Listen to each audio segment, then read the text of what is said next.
Achou que hoje não ia ter um react do choque de cultura, do choque de interpretação, do choque de política? Errou, esperto! Vamos fazer então uma interpretação, né, uma análise da questão da Venezuela, né, com o apoio de alguns sites do Thiago Lima e do Além das Nuvens também. Um estilo não muito react, né, com apenas algumas fair use de algumas imagens sendo usadas, né. Vamos falar sobre essa situação de uma maneira mais sintética, mas um pouco profunda, né? A situação na Venezuela vem se agravando já há de muito tempo, né? Tivemos dois partidos que faziam uma falsa oposição, eram partidos de direita, neocapitalismo, completamente submissos à transcendência, à dependência da nacionalidade e soberania aos grupos sionistas, aos grupos de elite, aos grupos americanos, que ficaram por 40 anos no pacto com o governo da Venezuela.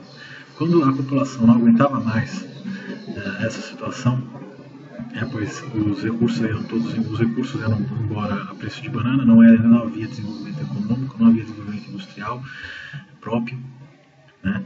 E os salários muito achatados, muito baixos, né? Ou seja, uma colônia, praticamente um país independente, soberano, só formalmente, porque na verdade era uma colônia independente, onde as classes, a maior parte era classe baixa, né, recebendo subsalários e vivendo condições pouquíssimo dignas, né, ao troco de uma elite própria do país venezuelano, das elites oligárquicas do petróleo, né, que é o seu principal produto e o principal interesse dos países e dos grupos maçônicos e grupos sionistas. Tentaram fazer uma revolução e dessa vez o governo mandou matar, mandou que o exército fosse para cima e matasse o máximo possível desses revolucionistas. Morreram 3 mil deles. Um desses do exército, o capitão desse do exército era o capitão Hugo Chávez. Hugo Chávez, ele se recusou a partir contra o seu próprio povo, né, cometendo um ato de subordinação.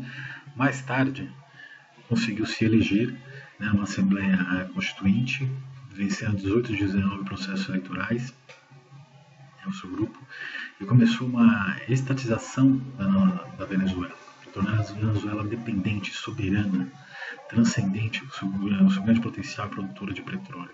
Não vendendo o petróleo mais a um preço tão baixo dos Estados Unidos, que importa muito, pois precisa muito para os seus derivados, de petróleo, e ainda para suas indústrias que levam plástico, que levam roupas, que movimentam toda a sua economia, começou a vender a um preço mais justo, né? Um preço mais, digamos assim, mais econômico, para que tivesse sucesso na Venezuela. A Venezuela crescendo e hipertrofiando o Estado, com ações sociais também, pegando todo o monopólio dos fatores produtos e ainda dos recursos para a produção, poderia crescer, né? Crescer e se tornar independente economicamente, né? Independente tecnologicamente, independente nas indústrias primárias e secundárias. Tudo isso aí já gerou, né, nos Estados Unidos, uma crise que em 2002 intentou um golpe de Estado contra a Venezuela, né, que não deu certo, né, com alguns grupos separatistas, alguns grupos de extremos sendo financiados pelo governo americano, por algumas agências, né, por debaixo dos panos de questões políticas, sendo afetadas na mídia grande, né, que acabou não dando certo pelo apoio da população. Mais tarde tentaram um golpe através da crise do petróleo, através da greve do petróleo, do lockout do petróleo, né, onde os próprios produtores oligárquicos, que são desinteressados com esse regime, que não tem mais o digamos, o domínio do petróleo, né, o petróleo controlado pelo Estado de Hugo Chávez, da Venezuela, né, fizeram uma greve, né, e isso fazendo que tivesse um grande desequilíbrio na balança comercial, uma grande perda de produto interno bruto, perda de empregos, aumento do valor da moeda e insatisfação popular. Agora fazem a terceira etapa do golpe, né? A terceira etapa do golpe é uma etapa muito mais poderosa, muito mais forte, pois eleva países, eleva grupos regionais em questões políticas, em questões econômicas, né?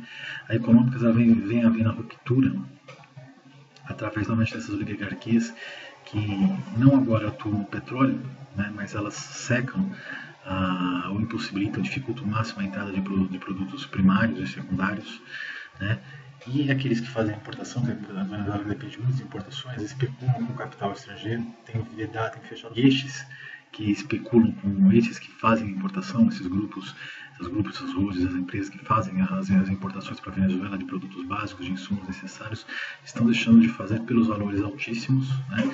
Também pelo seu próprio interesse também, em não ter sua isenção, seu auxílio nenhum do governo, né, para isso, né? Não cobraram um valor do governo de Hugo Chávez, não conseguem ou não querem, né? E tem já dificultado propositadamente as suas importações. Então, com isso, apenas eles acabam especulando sobre o capital, né? Especulando sobre o capital para ganhar mais capital, sobre o dólar para ganhar mais capital. E com isso, retirando daí, mais tarde, e com isso, especulando o capital sobre o capital, fazem com que retire-se mais dólares, desequilibre a balança econômica, né? Fazendo que haja muito mais moeda corrente, haja recessão, haja inflação, ainda falta de produtos básicos e falta de insumos, fazendo com que todo o clima fique insuportável e pareça que necessite uma ajuda humanitária, pois o programa de Hugo Chávez, o programa egocêntrico, digamos assim, ditador de Hugo Chávez, se transformou nisso. Na verdade, está sendo sabotado pela terceira vez. E não estou dizendo que seria certo ou seria errado, seria apenas um domínio de grupos. Seria uma coisa que eu acho certa, que eu acho mais correta, a independência, a interdependência, a transnacionalidade, mas com autonomia. Isso era o que o Hugo Chávez buscava. É o que busca ainda, pois ele ainda bate o pé. Mas agora, com essa reunião que está sendo feita, hoje, no dia 25 de fevereiro de 2019, do Grupo de Lima, a maçonaria, a elite sionista, a agenda global, deve definir quais as novas medidas a serem tomadas, pois a situação na Venezuela está caótica e a tendência é que esses gravames, que essas tentativas de sabotagem mesmo, digamos assim, só piore, pois isso vai gerar grupos que saqueiam, grupos que não libertários, grupos contra o governo do Chávez, que quer uma nova falsa democracia capitalista, que vai favorecer justamente os grupos oligárquicos dos Estados Unidos e a elite sionista e os grupos maçônicos, e gerando aí, no caso, conflitos, podendo ter muitas mortes e podendo reverberar em outros países próximos também. Esses conflitos políticos, econômicos, sociais, de um país completamente separado, de um país completamente discriminado, separado de grupos buscando uma situação melhor, mesmo sem saber exatamente o que está ocorrendo, apenas pelas consequências dos atos de sabotagem que foram feitos. Isso poderia gerar guerra, gerar insurreição, gerar um estado de calamidade civil muito grande, que aí dará a oportunidade completa para uma intervenção de entes externos, de entidades ou grupos ou países externos na Venezuela, a fim de restabelecer a democracia, digamos assim.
Seu vizinho do norte, para os Estados Unidos.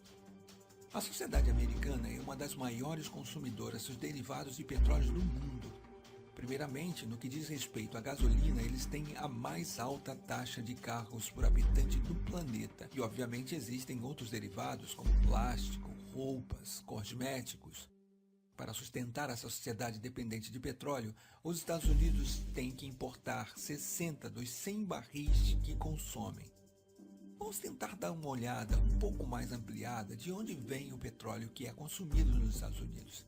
Nesse sentido, o Oriente Médio é uma área-chave.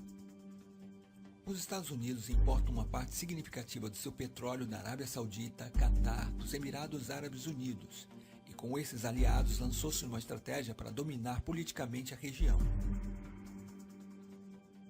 São esses interesses de energia, tanto de gás como de petróleo, que estão por trás da guerra do Iraque, da atual situação na Síria, da ocupação da Palestina e da intervenção na Líbia. Agora, uma vez que vimos tudo isso, um simples cálculo nos permitirá ver por que a Venezuela é tão importante para os Estados Unidos. O petróleo que vem do Oriente Médio atravessa o Estreito de Hormuz e segue seu caminho através do sul da África até chegar ao Texas. Esta viagem dura entre 40 e 45 dias. Em vez disso, o petróleo que vem da Venezuela leva apenas 4 a 5 dias para chegar aos Estados Unidos. Ao comparar o custo que significa importar petróleo do Oriente Médio e não da Venezuela, podemos entender muito claramente quais são os interesses norte-americanos nesta questão. Agora, é muito importante que entendamos como esses interesses determinaram a história da Venezuela. Por mais de 40 anos, isso foi determinado pelo que foi chamado Pacto de Ponto Fixo. Foi um pacto político entre a Ação Democrática e o COPEI, o Comitê de Organização Política Eleitoral Independente. Através desse pacto, eles concordaram em um programa político comum, e a única coisa que mudava era que eles alternavam no poder de acordo com as eleições. Esses dois partidos de direita sequestraram completamente a democracia venezuelana por mais de 40 anos, defendendo apenas os interesses das oligarquias e deixando o povo venezuelano sem qualquer representação. O que eles garantiram durante os 40 anos no poder foi um petróleo barato para os Estados Unidos. Isso causou muita pobreza ao povo, que começou a se manifestar cada vez mais forte. Em fevereiro e março de 1989, essas manifestações já atingiram seu pico, até que foi chamado de Caracaço. Este marco histórico triste para a Venezuela significou a ordem do governo venezuelano para atirar nos manifestantes. Morreram mais de 3.000 pessoas em uma semana. Entre os comandantes militares que se recusaram a atirar nos manifestantes durante o Caracaço se encontrava um muito particular, o comandante Hugo Chávez Frías. Logo depois que tentaram derrubar este regime assassino da oligarquia através de uma rebelião militar que não funcionou, o comandante Chávez se candidatou às eleições e foi assim que ele foi eleito, em 1998, presidente da República da Venezuela.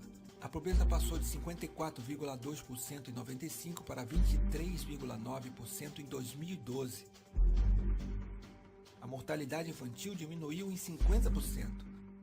Obviamente, o Império Americano, vendo que pela primeira vez na história o governo venezuelano se ocupava muito mais com seu povo do que com os interesses norte-americanos, em 2002, apoiou claramente um golpe de Estado contra o governo democraticamente eleito de Hugo Chávez. Tendo falhado graças à mobilização popular, fomentou uma sabotagem econômica através de uma greve de petróleo com o apoio da oligarquia. No entanto, essa nova tentativa de desestabilização também falhou. A única coisa que mudou é que desta vez é uma nova estratégia, o que chamamos de golpe suave. O primeiro passo é a guerra econômica. Por mais que se tenha feito muitas mudanças na economia venezuelana, o país ainda depende muito das importações para satisfazer as suas necessidades básicas. E a mesma oligarquia que historicamente criou essa situação está tentando se aproveitar agora dela. Por um lado, alguns industriais ligados à oligarquia, que quer acabar com o processo bolivariano, está tentando criar escassez de produtos básicos para criar descontentamento na população. E do outro lado, alguns setores importadores que também querem acabar com esse processo estão especulando com dólares em vez de usá-los para importar produtos de necessidades básicas para o país. Isso demonstra mais uma vez o cinismo da oligarquia venezuelana, disposta a tudo para voltar ao poder. Esse é Juan Guaidó, autoproclamado interino presidente da Venezuela, sobre Hugo Chávez, né? Falando sobre as calamidades ocorrentes na Venezuela. Nós mostramos também brasileiros todos orgulhosos na maçonaria, ministros do governo. No início do governo, o general Mourão, o próprio presidente Jair Bolsonaro, envolvido na maçonaria, né? Hamilton Mourão e o chanceler viajarão para a Colômbia para fazer a caso de Juan Guaidó, Grupo de ele Lima. fará parte. No caso do Brasil, será o general Mourão. O vice-presidente Hamilton Mourão viaja hoje à tarde para a Colômbia, onde vai participar da reunião do Grupo de Lima. Na pauta, a crise na Venezuela. E no caso dos Estados Unidos, Vocês que veem, não faz parte os dos Estados Unidos que não países. faz nem parte do país, eles vão dar também representante, porque eles têm muito interesse, como já falado antes, principalmente no petróleo. É o grande manipulador por trás disso tudo. Junto com a elite sionista, os grupos maçônicos, né? E os grupos regionais, os países, estão todos sob essa domínio maçônico, esse grupo sionista, que tem o interesse principal no petróleo. Né? Então vamos fazer essa redemocratização depois dessa sabotagem feita pelo governo de Nicolás Maduro. Né? A terceira tentativa de sabotagem, o terceiro nível de sabotagem, indo para um quarto, né? Uma insurgência, para uma guerra civil, para daí, no caso daí, dar margem a uma série de financiamento de milícias de narcotráfico, o país perder os direitos humanos, tirar a intervenção, a guerra, para a democratização que tanto interessa os Estados Unidos. Essa terceira fase, que é a instalação de grupos, a terceira para a quarta fase, a instalação de grupos extremistas, grupos de milícia, pela falta de insumos, de produtos, de matéria-prima, de serviços, de organização, de trabalho, de emprego, pela destruição da base da pirâmide da sociedade. A sociedade venezuelana, né, que ficou instalada no narcotráfico, uma série de outras situações para fomentar dinheiro, né? E aí outros grupos de oligarquistas e grupos também de importação que estão boicoteando, estão do lado dos sionistas e também dos maçons de fora dos Estados Unidos, manipulando por trás da cena, poderão fazer o financiamento desses e ganhar muito dinheiro por trás disso, toda essa pobreza e toda essa desgraça, gerando um movimento, gerando em si a intervenção, né, pela ONU, pelos demais órgãos regionais, pela questão dos direitos humanos, e uma guerra, um conflito, uma guerra civil, um grande conflito. Né. Acho que o governo de Maduro não irá ceder. Né. Então essa reunião é para definir os parâmetros, as diretrizes e as medidas que serão tomadas ainda antes dessa fase para tentar redemocratizar, na verdade neocolonizar novamente a Venezuela, né? Somente os seus recursos, os produtos derivados, dentro daquele sistema de controle de recursos político e religioso dos agentes maçônicos, sionistas, e no caso dos Estados Unidos, sobre esse país que seria o nosso neocolônia, né? Todas as indústrias primárias, secundárias, terciárias, de grande tecnologia local, gerando subempregos para a maioria, né? E mantendo daí, no caso, um certo financiamento, um certo padrão de vida, uma certa média, assim, para as pessoas não reclamassem se alguns direitos conquistados, mas eles já estão de todos os recursos, de todas as fontes aí, recebendo e levando todo o capital para a área externa, para a norte-americana, e diminuindo muito mais os valores da venda dos barris, conseguindo isso muito mais lucro em todas as suas atividades e barateamento no custo de vida da população norte-americana. Então essa que é a redemocratização, né? É a perda da soberania, a perda da transnacionalidade, da interdependência. Vamos acabando assim. React meio que análise. Um abraço a todos.